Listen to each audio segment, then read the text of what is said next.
Welcome to Samba Samba. Enjoy the video. In this video, I will explain how to make a crochet circle. Let's start by creating a magic ring, which forms the tight center of your circle.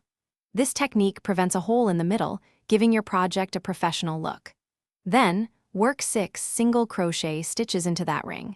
This completes your first round and sets the foundation for a perfectly flat circle. Remember to keep your tension consistent for the best results. Now, let's expand your circle. For the second round, work 2 single crochet stitches into each stitch from the previous round, resulting in 12 stitches. In the third round, alternate 1 single crochet and then 2 single crochet stitches in the next, repeating this pattern to get 18 stitches. Always use a stitch marker to easily identify the beginning of each round. This consistent increase ensures your circle remains perfectly flat. Sometimes, your crochet circle might not lie flat. If it starts to ruffle, you're likely increasing too many stitches in a round. Conversely, if your circle begins to cup like a bowl, you're not adding enough increases.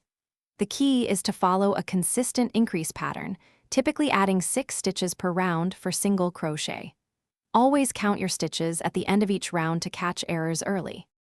Once your crochet circle reaches the desired size, it's time to finish it off. Cut your yarn, leaving a tail of about 6 inches, then yarn over and pull the tail completely through the loop on your hook to fasten off securely. Finally, weave in any loose ends to give your circle a clean, finished appearance. This small step makes a big difference in the overall look of your project.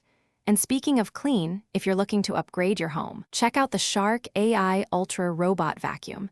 It's a fantastic way to keep things tidy with minimal effort. You can find a link to this amazing vacuum, along with other great deals, in the description below. Happy crocheting!